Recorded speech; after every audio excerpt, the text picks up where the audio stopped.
Welcome. I'm Eleanor Silverstein, and today I'm here with Dr. Didi Von Deck.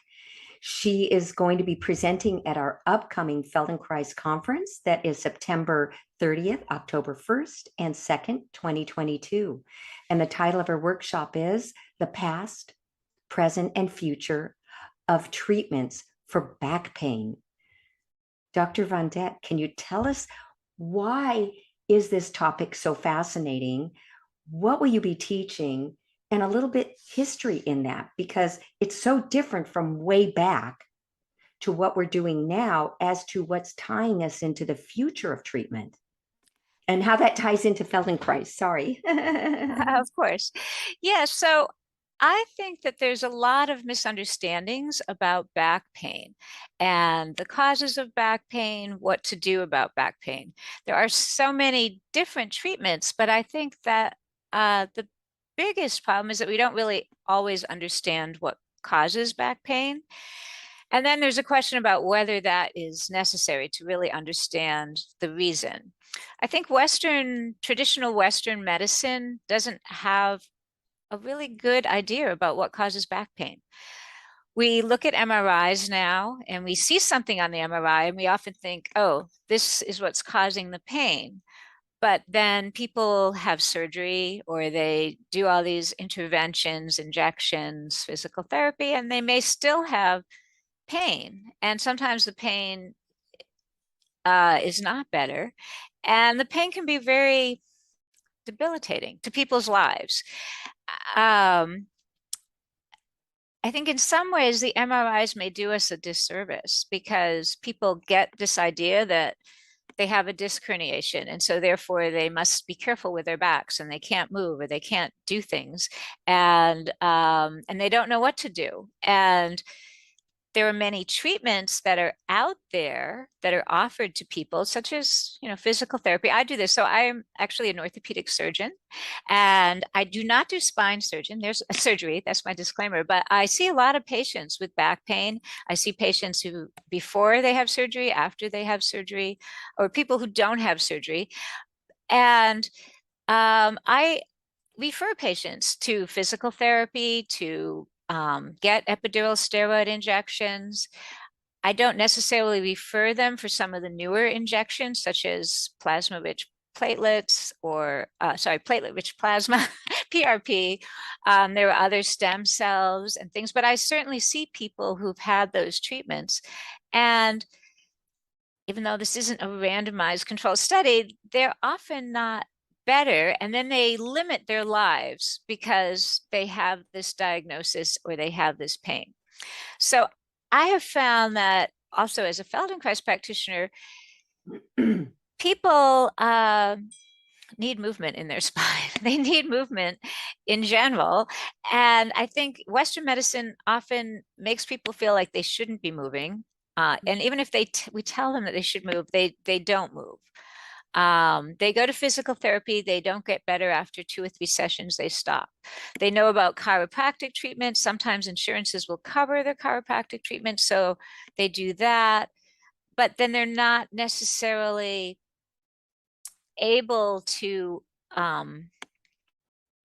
be better in their lives. What I want to say is they feel like they're reliant on their chiropractor to go like once a month or something, which may be fine. And if they're actually doing well and able to function, then that's good. But then some people, again, the chiropractic treatment doesn't help. Things like acupuncture, people go to that. But again, it's not really helping people with their movement and their function in life. So how does the Feldenkrais method inform your thinking, number one, in your practice, your way of looking at people, number two, and number three, in what you're going to be teaching at the upcoming conference in your workshop? Yeah, so one thing I wanted to do in this workshop was to explain different causes that we know of back pain, things to look out for, because I think that's what people are afraid of. They're afraid that they may have something very serious. So I want to teach people a little bit about our understanding of what causes back pain now, so that they know what to look for if there are certain things that could be serious, what things can be painful, but not necessarily serious. And then make people familiar with different treatment options. And then especially talk about how Feldenkrais can be helpful, um, in that it helps you, I mean, this term of organization, but change the organization of your body, of your muscles, so that you can live without pain.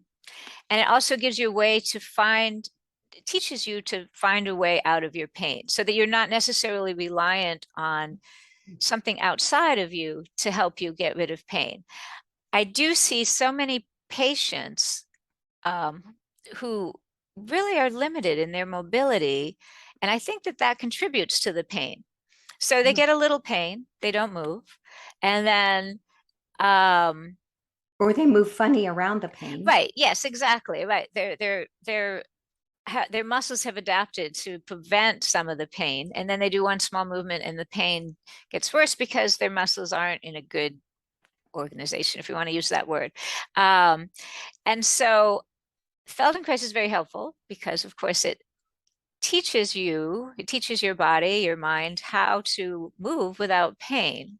And that's something that uh, is helpful to work with a practitioner, but is something that you can also do movements on your own. And it's a different way of thinking for a lot of people because they're afraid of exerting effort. They don't know that they don't have to exert effort to get better. So let me ask you this. I love that you said that. I love that you just said something really important. They're afraid to exert effort to get out of the pain, to feel better. But you're telling them the Feldenkrais method isn't about that. They don't have to exert effort to move better. And so that they're not in so much pain. I think each one of us have experienced that even in ourselves, you know. I mean, the longer you live on the earth, you know, things happen, right? So Yes. um, and so my question is it doesn't preclude people from needing to have surgery. It doesn't preclude. Sometimes it does. Sometimes it doesn't. And sometimes we need a joint replaced. You're the orthopedic surgeon and Feldenkrais practitioner. So there, you're not arguing with yourself. You see it. And what do you notice when somebody gets a part replaced and they're getting Feldenkrais lessons after that? Is there something in their improvement that happens differently than if they didn't get treatment or if they maybe was just getting muscle strengthening? Well, definitely, people do learn to move in a more natural way, which then leads to better function and less pain. Um, I, Everyone gets physical therapy after a joint replacement. And I think the physical therapy is wonderful because a lot of times people have become deconditioned and they need to build up their strength and their range of motion, of course. But sometimes people miss how to really move efficiently. Um, Everywhere else in the body. yes, because everything, I mean, if you have any problem, as you know, you need to be able to move your pelvis so that you're not putting all the strain just in the knee. If your pelvis is fixed, you're going to have trouble. And this is why people have back pain as well. Often they're just afraid to move their pelvis or they forgot how to move their pelvis. I think forgetting is a big part of it as we go through life. We just slowly narrow down our movement options and then we run into trouble. And I think for a lot of people in the back pain sphere, they've narrowed down their movements a lot and they become afraid to move and they just don't know a way out of that because that's become their habitual way. And injections, there are many different options. None of them have been, you know, proven to be that effective. Some people get better, but so many people do not. It's not regulated, so insurance companies don't pay for it. There are a lot of people out there who are willing to do the injections, but I'm not sure how effective they are. In my experience, I've seen Feldenkrais just be very effective. Um, and I think a lot of it is just learning to move again. And so I wanted to convey Your whole that. self, your whole self, right? Yes, yes, We're the whole moving, self, not just, yes. moving our whole self. And when you were saying, excuse me, when you were saying moving through the pelvis, it's like, but when we're walking, right? It's as in Ruthie Alon would teach in her Walk for Life program, right? Which is the Feldenkrais movement. It's all of you moving. It's Yeah, like we've always, it was a big deal. Moshe would teach us when we would get a lesson, that the lesson continues after you get up, within the process of getting up. The lesson continues in the standing. The lesson continues as you have the person walking forward and sideways and backwards, reach down to pick something up, reach up to bring something down. It's movement all together with. It's not just a treatment on the table. It's in how is all of you, everything about you, involved in the suppleness and yet powerfulness of the biological process of movement. And exactly. yeah, and to me, that helps the back, that helps the knees, that helps the hips, that helps it from becoming a shoulder issue. I'm sure you see that, Oh right? yeah, definitely. Um, I think my Feldenkrais training, I mean, I've been an orthopedic surgeon for 30 years now. And I think I wasn't able to really, I wasn't necessarily seeing people and their movement accurately until after after my Feldenkrais training. I was like many physicians, you sort of hone in on that one area that you specialize in. And so you're looking at how their knee moves, you're looking at how their hip moves, but you're not really seeing it in context. And we're not really seeing them walk. You know, you walk into the exam room and they're sitting there, and then they may get up onto the exam table, get off the exam table.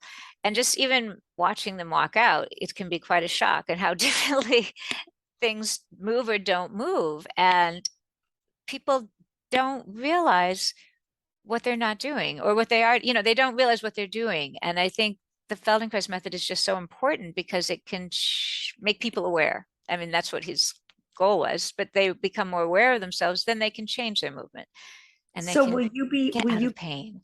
and, Yes. will you be tying this in your workshop? All of this, meaning Oh, that yeah. will you be doing any awareness through movement I do lessons? want to do, yes, I am going to be doing an awareness to movement lesson. Oh, One I of my love. favorites that I mean, it's a common lesson, but I do love it. And I think it's so helpful and it's eye-opening for many people. Wow. Is your workshop for everybody? Yes, it's definitely for everyone. All audiences. All Okay. audiences, yes. This is going to be so fantastic. I am so glad to be able to talk with you today and share this. And people, I think, are going to love your workshop. It's going to be highly informative and experiential. Yeah, well, thank you. I'm looking forward to it. These are thoughts I've had for a long time, and I'm glad to be able to share them with people. Thank you. Now, may I call you Didi instead Yes, of? of course, of course. Thank you very much, Didi. It's going to be fantastic. Looking forward to seeing you in your workshop in the next couple of weeks. Thank you. Okay, well, thank you so much for talking to me. Have a great day. You too. Bye-bye.